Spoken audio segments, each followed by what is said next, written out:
Bom, vamos lá. No começo, para iniciar, eu quero que você dê um spoiler geral sobre esse trabalho, sobre esse conteúdo e como que a gente pode utilizar o seguro de vida, né, na nossa vida pessoal e nas nossas empresas, do ponto de vista de planejamento, segurança e tudo que a gente pode aplicar no nosso dia a dia. Perfeito. Marco, é uma excelente colocação, né? O seguro serve para várias vertentes, né? E a gente sempre fala que o seguro ele tem que ser entendido a necessidade de cada pessoa, cada família, cada tipo de padrão financeiro e também empresarial. Em vários cenários, claro, no contexto familiar, a gente tem que entender a oportunidade, né, que aquele provedor, aquele pilar financeiro vai fazer falta para um esposo, para um cônjuge, para os filhos, né? Então a gente tenta entender toda a analogia daquela família, construir um panorama, né, qual que seria o efeito cascata da falta da renda daquele pilar financeiro. E a gente tenta construir algumas estruturas financeiras, né? Por isso que a gente até divulga também como um certo planejamento, porque ele tem que constituir parte do seu planejamento, porque você tem que ter uma base sólida. E é onde a gente tenta constituir o seguro, porque você tem que trabalhar, tem que gerar renda, tem que construir seu patrimônio para numa terceira idade você ter algumas garantias para você mesmo, né? Isso é importante. O seguro vem para dar essa base, né? Esse conforto, caso você não esteja presente ou um pilar financeiro não esteja mais presente, a família se sobressair.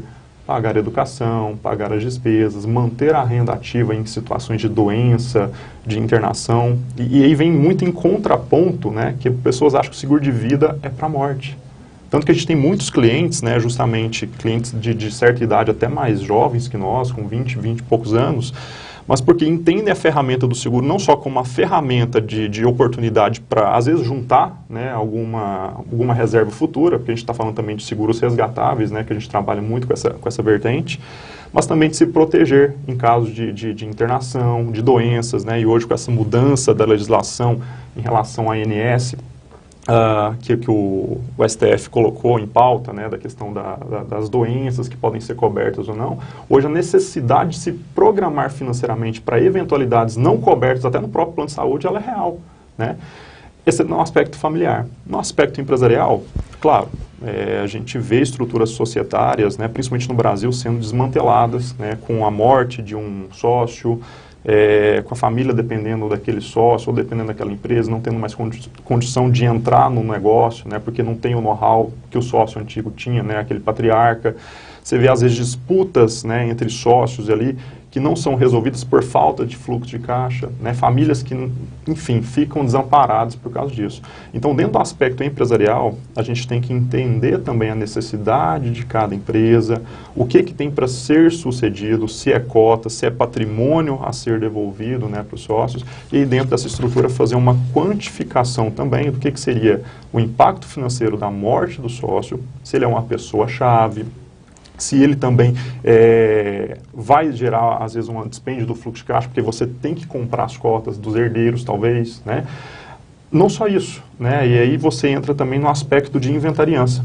Aí já é um outro cenário totalmente diferente, né, Fernanda? Que vocês são contadoras, vocês entendem muito disso, né? ITCD, imposto de renda, custos com advogados, né? E cartoriais. Uhum. Então, assim, na mesa do balcão de um cartorário, fica-se ali muito dinheiro, né? Porque o Cefaz vem em cima, né? O cartório tem que cobrar as custas também, né? O advogado tem que ali fazer a ação dele, ele vai cobrar por isso também. Então, muitas vezes, não só a pessoa física, mas a pessoa jurídica não fica claro o que tem que se fazer depois, que é tudo muito fácil, né? Comprar patrimônio, adquirir uma empresa, fazer uma sociedade. Mas e o pós isso? E o que acontece depois, né? Então, as pessoas não têm muito essa consciência ou pelo menos esse planejamento de longo prazo, né? Normalmente não